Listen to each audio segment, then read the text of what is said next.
Thank you, Sade. Good afternoon, everyone, and welcome to this Equal event. It's hashtag Time to Talk, Section 60 and the misuse of police powers. We're delighted you found the time to join us, and we hope you find it a productive use of your time. Next slide, please.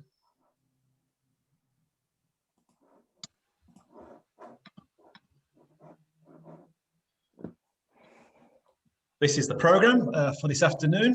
An introduction from myself, and I'll say who I am shortly. We've got insights from our guest speaker, Katrina French.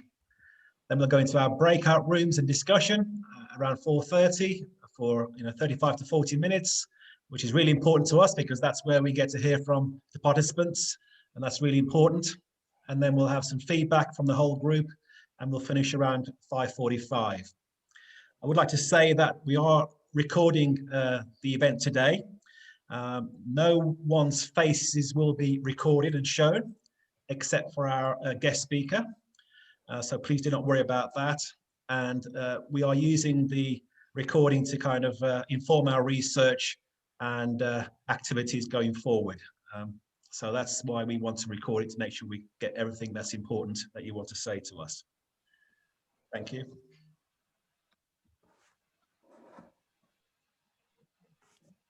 So yes, welcome. I'm Jeremy Crook. I'm the Chief Executive of BTEG, the Black Training and Enterprise Group. I'm also the Vice Chair of the Equal National Independent Advisory Group. Just by way of a bit of background, in case you've not heard of us before, in terms of Equal, we were behind the publication of an important document back in 2014 called the Young Review, which was led by Baroness Lola Young and supported by BTEG and CLINCS. CLINCS is a national organisation that supports the voluntary sector working in the criminal justice system. For us, it was a very important report, and we focused on the experiences of young Black and Muslim men in the justice system between the age of 18 and 24. We made 6 important recommendations, and in some ways, as David Lammy said himself, it was a kind of precursor to his Lammy Review, which came out in 2017. So we've been on this journey for quite a few years, trying to improve outcomes in the justice system. And with your support and input, we hope that we can all bring about improvements going forward. Thank you. Iqbal Wahab, OBE, he's the chair of our advisory group, and he also he provides a steer to our activities and priorities, which I'll say a little bit about later. We've got 2 members today from the advisory group who are facilitating sessions, Dr. Paul Andel from the University of Suffolk and Sami Odoy from Wipers CIC. 2 great members with a lot of experience, and hopefully some of you will get to hear from them and interact with them later. But we'd like to thank them and obviously the other facilitators that are helping today, which I'll thank later. But that's Iqbal Wahab in the photograph there. And just a plug, BTEG is celebrating 30 years this year as a national charity. And we'd like to thank everyone for their support for keeping us going. Next slide. So just in terms of our current priorities, we have 3 main priorities, which cover prisons and probation, policing and Black, Asian and minority ethnic young people, and the youth justice system. We appreciate there's concerns, issues, dislikes around the acronym BAME, and we appreciate that, and wherever possible, we spell out exactly which ethnic group we're talking about, or ethnic groups in our activities. In relation to the prison service and probation service, we want to obviously minimize, if not reduce, the ethnic disparities that we currently see in those services, which are often quite stark, and which we want to improve. And essentially, obviously, we want to make sure that everyone's treated with respect as individuals, and that their ethnicity and culture, faith are valued completely. In terms of policing, we're talking today about Section 60 stops, which is a vital issue. But as you know, particularly for young people, there's stop and search in its wider context. There's the gangs matrix, and the disproportionality that we see in this country of young Black and Asian individuals and young people in the youth justice system. There's been a lot of activity in recent years on these issues, but I think we'd all say at the current time, we're not seeing the reductions in the disproportionality that we all want to see, despite government reviews, action plans and programs. We need to see a step change and a transformation in these matrices and data that we see every year from the government. So much to do, I'm sure you'll agree. And that's why we exist, really, to kind of improve things. Thank you. In terms of some statistics, the number of Section 60 stops carried out in England and Wales has been rising and rose by 35% in a single year between March 2019 and March 2020. I know Katrina's going to say a lot more about Section 60 shortly, so this is just to give you a brief overview. Of the 18,080 stops carried out in that period, more than 1/3 were on Black people. Under suspicionless Section 60 stops, that's where you don't need reasonable grounds, Black people get searched 40 times the rate of white people. And those are pretty drastic, concerning statistics. Looking at London, in May 2020, at the height of the lockdown, the Metropolitan Police stopped and searched 1,418 people under Section 60, more than double the number stopped in May 2019. And we want to know what's happening, what's behind that, what's driving these such high level of stops in London and across the country, but certainly in London. Thank you. Well, I'm delighted to introduce our guest speaker, Katrina French, who I've known for several years. She's the founder and director of Unjust CIC, a fairer policing campaigner, and the former CEO of Stopwatch UK, and where she did a fantastic job putting stop and search on the map.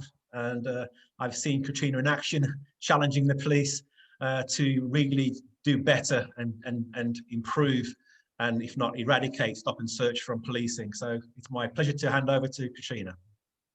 Oh, good afternoon, everyone. Good afternoon, Jeremy. That was such a lovely introduction. I feel like I'm kind of blushing a bit. So if you see my cheeks going really high, it was just because it was such a wonderful introduction. I'd like to say it's an absolute pleasure and an honor to be here this afternoon to discuss what is a very timely issue. Whilst most of us in the room are very familiar with policing or stop and search, this particular aspect of Section 60, I think because the numbers, whilst large, are quite small in comparison to normal searches, often gets missed. And I think it's really important that we discuss a return to what in the 1980s was the sus laws. So it gives me great pleasure to be here. For the next 20 minutes or so, I'm just going to go through a presentation that I've prepared. It's going to highlight just, I suppose, the beginnings of stop and search, or shall I say, Section 60, and we'll talk about what is exactly, I know you most know, but I think it's important to set the context, and we'll go into, dare I call it a modern day critique, I'm not quite sure. And then maybe speaking about whether it be scrapped or it reformed, and then any questions afterwards. So as Jeremy said, my name's Katrina French, and I'm the founder and director of a new entity called Unjust. It's a community interest company, and I've launched it after several years of being a CEO at Stopwatch, which was an invaluable opportunity and a fantastic, dare I say, time. Professionally, it was great. And it was tiring to have to engage with the police the way I had to, in terms of forever challenging and feeling nothing was changing. But there came a time to birth something new. So it gives me great pleasure to just share with you exactly what Unjust is about. It's a community interest company that focuses on challenging injustices within policing, because that's been my area of expertise. However, recognizing that there's wide issues in the criminal justice system. So I really will be looking to collaborate and partner with organizations that have expertise, whether it be in prisons and probation, or actually within the court system. We will be looking at policy. Some of the things close to my heart include looking at mental health and sectioning, also dispersal orders, the gangs matrix, the ongoing issue of stop and search, but having a focus not just on youth, but just people in general. I totally agree that we have to stop young people getting into the system. But when we have adults that are in the system that are raising young people, we have to then not have any less of expectations of those young people ending up in the system. So I think it's incredibly important that adults, whether they be parents or not, are supported to be able to go through the criminal justice system and come out and have full lives. In terms of practical support, we will be offering workshops that highlight the need of people knowing how to address their rights and having access to legal professionals such as lawyers and barristers, and also just campaigning and supporting other people who have had injustices in the criminal justice system to have their voices heard and pushing for legislation changes. So that's just a bit about me and my new guys. I just want to say thank you to everybody that supported Stopwatch in my old hat, and I really look forward to working with you with my new hat. That's enough of my plug. If you could move on to the next slide, I'd be really appreciative. Thank you. So I think it was important to start with just the definition of stop and search in terms of why it's come about, and it's to allay and confirm suspicions about individuals carrying unlawful items, and it's without exercising the power of arrest. And we know this because in the 1980s, there was no such provision, and we saw swathes of young Black men, as well as other ethnic minority communities, being impacted by saturation policing. So the actual law that came about was meant to mend all of that and resolve the problem. Arguably, it hasn't done so in 35 years, and that's just the Normal PACE Act. And that was meant to eradicate the kind of stop sus and the over suspicion and the othering that was going on. So I just wanted to put that there because it's meant to allay and confirm suspicion. So those are words that you may hear me refer back to in this presentation, because I think it's important not to lose sight of what the purpose of the legislation was. Next slide, please. So reasonable grounds stop and search. This is all what we know, but I think it's important to context it, is that in order to stop someone, you need to have reasonable grounds. These are usually the laws providing this provision to the police is Section 1 of PACE, Police and Criminal Evidence Act 1984, and also other legislation such as the Misuse of Drugs Act that enable officers to do so. What we've seen in terms of statistics is that when officers do use their reasonable grounds, you're more likely to find a prohibited article than under the Section 60 stops, which require officers do not use a reasonable grounds because they're anticipating violence. So I thought it was important to put this slide in to give you the context of where we're coming from and why reasonable grounds are incredibly important in terms of trying to have fairness and accountability and transparency in the criminal justice system, particularly at the point of policing. Next slide, please. So what is a Section 60? Ultimately, Section 60 means that officers, and it's now ranked inspector or above. When this was first put into legislation, which we'll go into in the origins, you didn't need to be an inspector. I believe it was a superintendent. But the idea is that you can stop and search someone without suspicion, and it relates to a particular area at a particular time. And in order to do so, the officer must reasonably believe that one of the following conditions are met. And I put them out there, I won't read them aloud, but it's basically around serious violence taking place. I do want to add, it doesn't speak about youth violence, adult violence, it just speaks about violence, and that it's expedient to give the authorization, or that there has been violence that has taken place, or that weapons have been used in an area, and that it's expedient to try and locate those weapons. So let's just give the example of there's been a shooting and the police want to cordon off an area to try and find the weapon that's been used. Completely logical and understandable. And this later one, people are carrying dangerous weapons or offensive weapons in an area, has come about in later legislation, but is now enacted, that people can be stopped and searched because officers suspect they may be carrying weapons. So just in this first bit about Section 60, we can see how it differs from reasonable suspicion searches. And knowing what we know about police and race relations, we should already have alarm bells ringing about what happens when we lose some of the safeguards that PACE provides us. And I will refer to PACE as the Police and Criminal Evidence Act going forward. Next slide, please.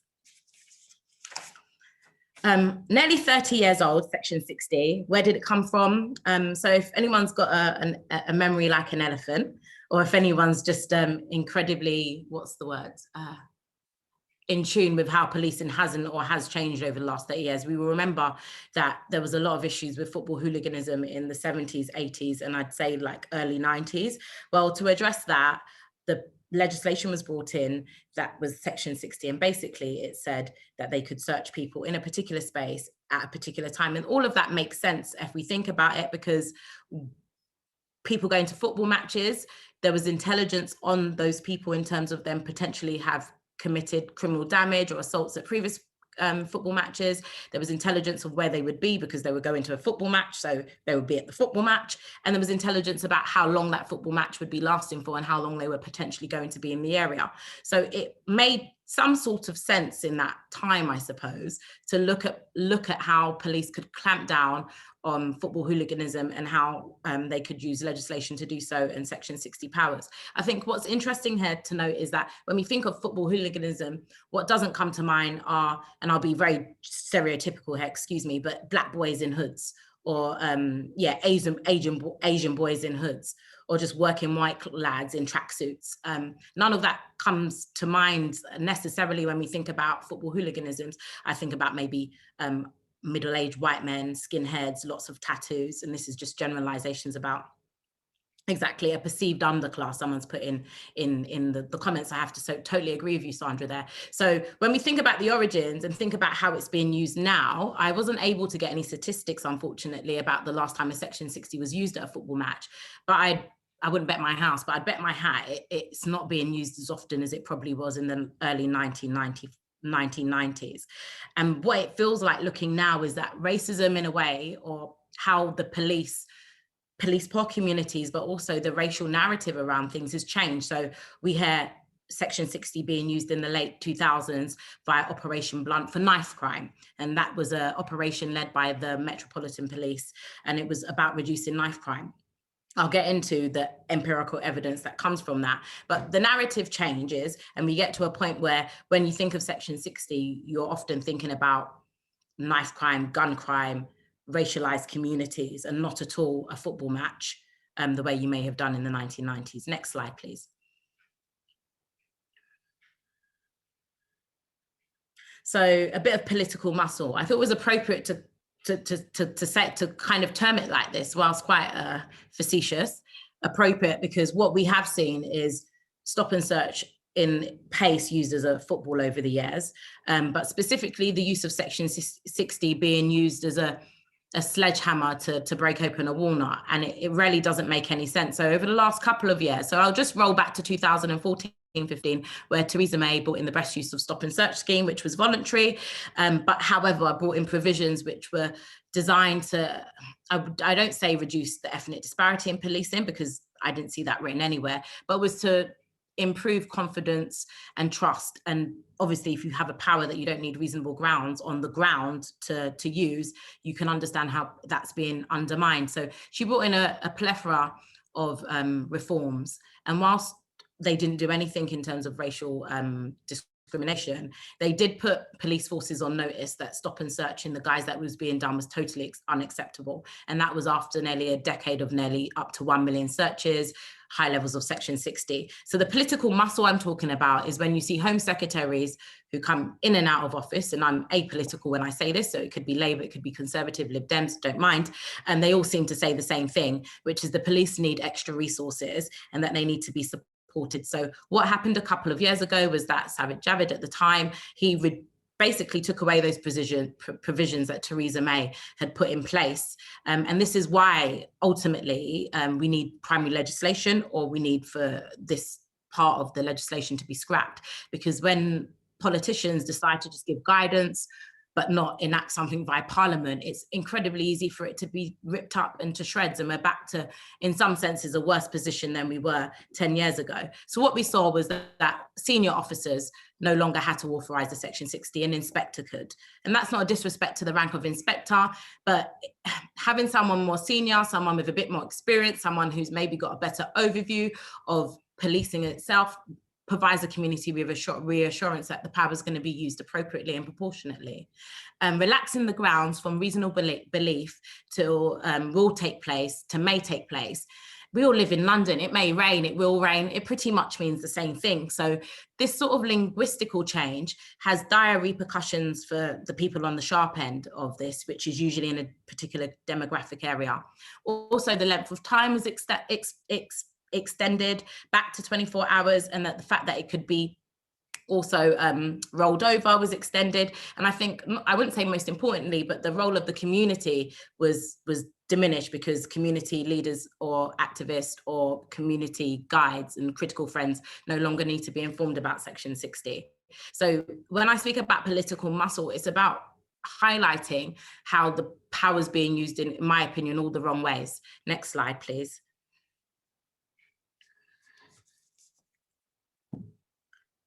Yeah, sorry. So some facts. So I think Jeremy touched on this fact, or it was the year before. So Section 60 is increased by more than 20 times between 2016-17 and 2018-19. That's a lot of times, very worrying statistics. And that's not London, that's national. Next statistic, please. Only 0.5% of the searches carried out between 2006-07 to 2018-19 have resulted in an arrest for a weapon.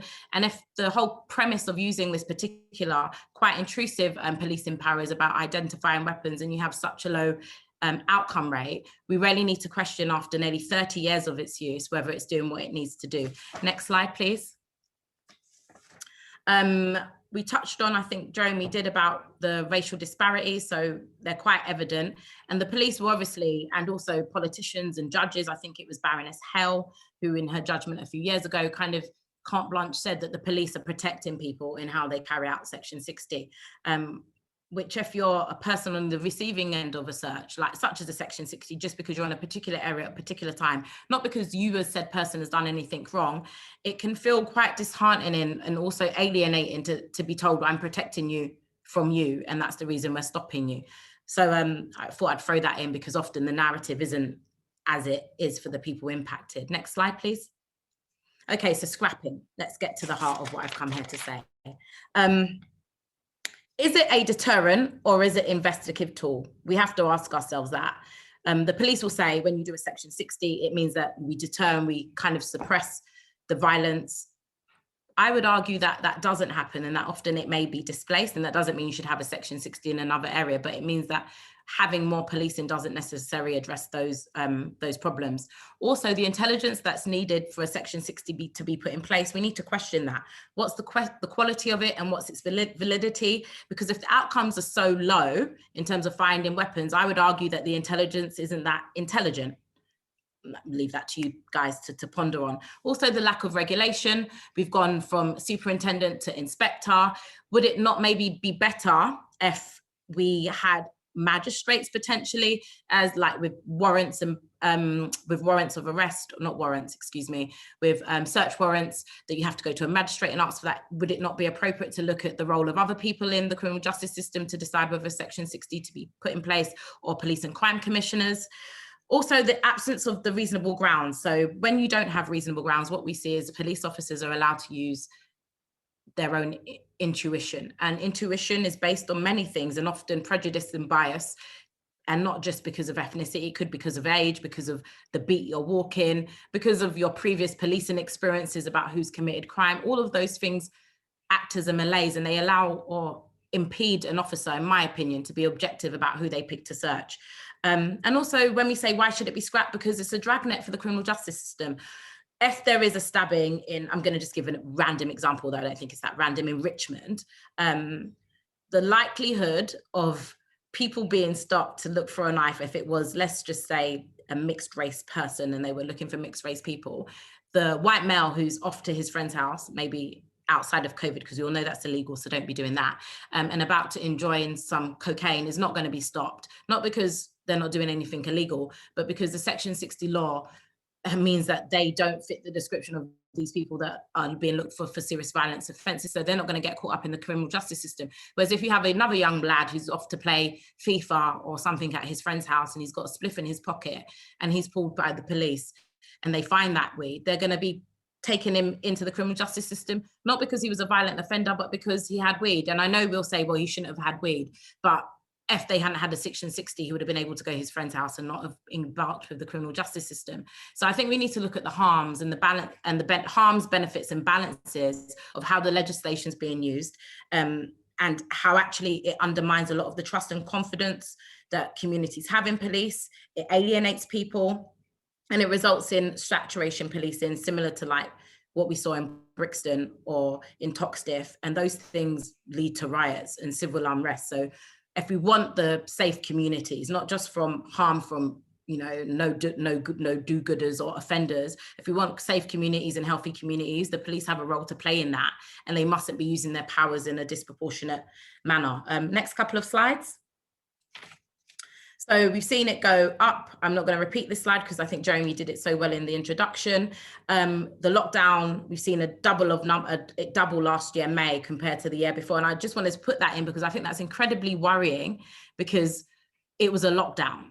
Yes, there may have been squirms of serious violence, but the police, with the resources that they had, because lots of other crime wasn't going on, such as shoplifting and etc., why do they feel that they need to engage or police and enforce in this way, especially when people are highly vulnerable because of COVID potential transmission, and now we're allowing the police to stop people? At that time, I'd look forward to being corrected, but I was pretty sure they weren't using PPE. So you're engaging with people for no reasonable grounds other than there's been a serious violent incident in an area, possibly young people, and putting them at risk of transmission of COVID. Doesn't feel right, and it doesn't leave communities feeling like they're being protected at all. It leaves them feeling like they're being penalized for the areas that they live in. Next slide, please. We touched on this. It's just about the racial disparities in, I suppose, stop and search, but Section 60 specifically. I know what the police will say. They'll say that Black people are killing Black people, so we need to respond like that. The highest number of crime in this country is by white on white crime. We don't have the same narrative around that. So let's not racialize crime and racialize policing. Let's ensure that all sorts of crime have the appropriate policing responses. Next slide, please. Okay, words of wisdom. I have long been concerned about the use of stop and search. Although it is undoubtedly an important police power, when misused, it can be counterproductive. Oh, tell us about it. First, it can be an enormous waste of police time, forever leading with resources. Sorry, that's my ad bit there. Secondly, when innocent people are stopped and searched for no good reason, it's hugely damaging to the relationship between the police and the public. In those circumstances, it is an unacceptable affront to justice. Now, surprise, surprise, this was by a quote from Theresa May in 2014, 7 years ago. I'm sure she's grown a lot since then. I hope that her views on this remain the same. And I put it in because there is an acknowledgement by the establishment about the harm that's being caused. So let's be under no illusion that this isn't anything new. We don't have to convince or persuade the powers that be that what they're doing is wrong. They know. What we need to do is formulate and mobilize and challenge this, whether it be by legal routes or, as recently Ed Davey last year in my old hat as CEO of Stopwatch had a fantastic meeting with him about his bill that's going through Parliament now to repeal Section 60. Whilst it's highly unlikely that the bill will be successful because of the political climate, I think it's incredibly important that people who believe in the bill get in touch with him and either provide testimonials or build some sort of campaign around that, so we can show people in Parliament that it's not acceptable. And secondly is the super complaint being done by the Criminal Justice Alliance, which I know Equal and BTEG are all working towards. Is that it's incredibly important that if we're not going to scrap something, we should talk about reforming it and having the right mechanisms to do so. So inputting into this super complaint provides the evidence for us to challenge. Last slide, please. I'd like to say thank you. I know I've rattled on. I was looking at my phone, so if you saw me darting around, it was to see if I was on time. So I apologize if I've been slightly over. I wanted to say thank you for giving the opportunity.